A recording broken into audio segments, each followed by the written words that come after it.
This is the brickless church right here. Those who will be joining us digitally. So, hi. Hello. Everybody say hi. Hi. See? There you go. Well done.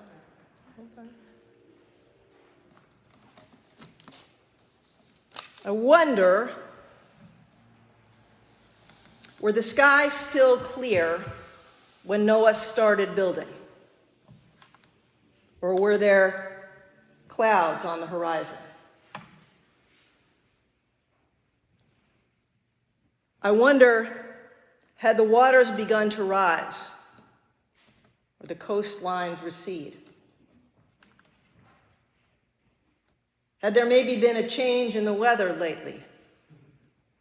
Each year the rain's a bit heavier, the storms a bit more frequent, the tide's a bit higher.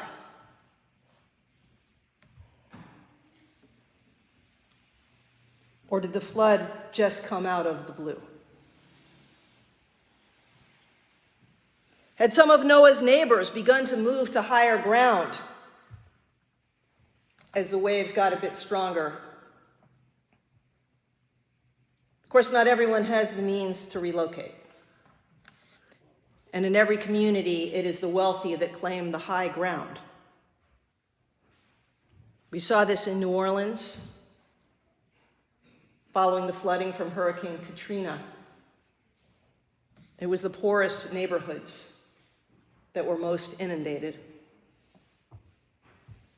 We saw this in my current home of Greenfield when Hurricane Irene went through. The big houses on the aptly named Highland neighborhood were fine. It was the trailer park community by the river that was destroyed. And we saw this past week in my hometown of New York City as Hurricane Ida came through. The people in the penthouses were high and dry. It was the people in the basement apartments who were drowning. But God's warning to Noah was that even the high ground would face the flood eventually. And so he built a boat.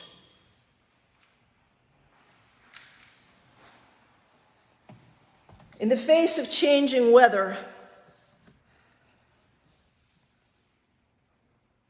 our first response is often denial.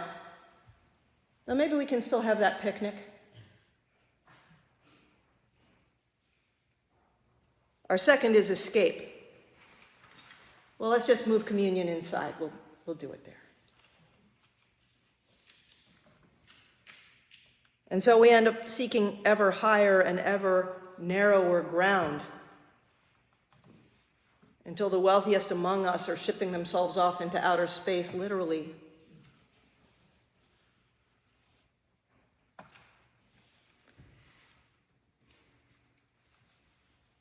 We seem to be in the story of Noah in slow motion these days.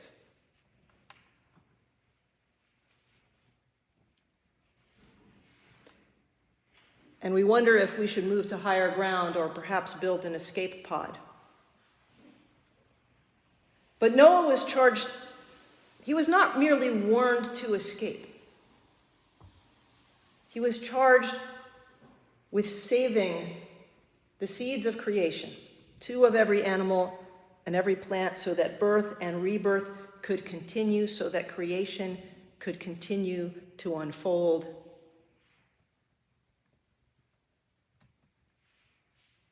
He was not warned to escape. He was charged with a mission of rescue. In the Bible, there's actually sort of 2 different versions of the Noah story that are kind of mishmashed together in the book of Genesis. And in the subsequent paragraph, which we didn't read, God tells Moses not just to bring 2 of every animal, but specifically says, bring both the clean and the unclean animals. Not just food for you. This is not just provisions for your journey and your escape. You're taking everyone with you. leave no species behind. And you can picture Noah going like, I don't know, ticks? Do I have to bring those?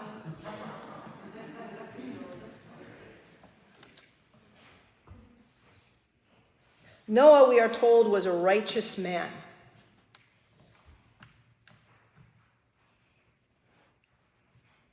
This was not why he escaped. This was why he was chosen. God called on him not so God could save Noah, so that Noah could save creation for God.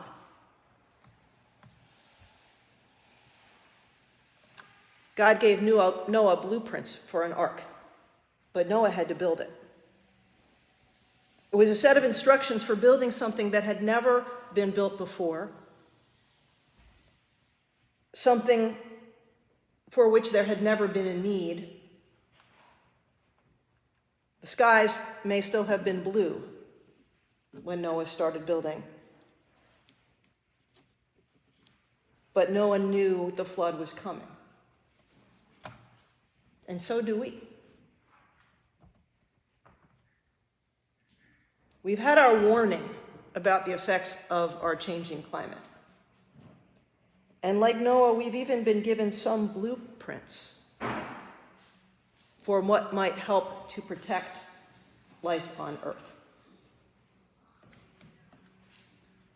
So how high will the water have to get before we start building in earnest?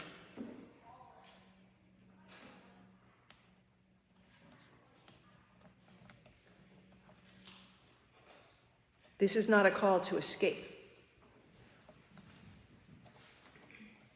This is a call to rescue the earth.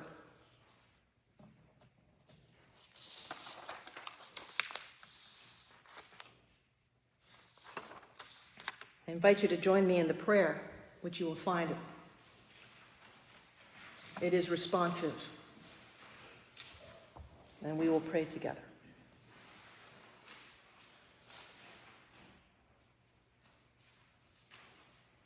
We would like for you to grant us an extension. But we have delayed too long. We would like for you to bend the rules. For we have broken them.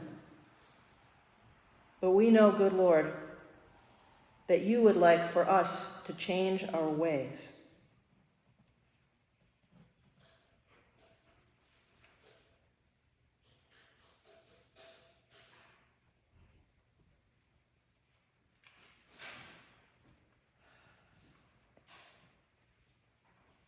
Yours was the first word, O Creator, and yours shall be the last. In our lives and in our prayers, may your kingdom come. There is a bit more to the story. I'm going to fast forward, because we don't know yet how our story ends. But here is a vision of a possible ending. After the flood, God said to Noah, "Come out of the ark, you and your family. Bring out every kind of living creature that is with you, the birds, the animals, the creatures that move along the ground, so they can multiply on the earth and be fruitful and increase on it. I now establish my covenant with you and your descendants after you, and with every living creature that was with you, the birds, the livestock, the wild animals, all those that came in the ark with you, every living creature on earth. Never again will the waters become a flood to destroy all life. May it be so."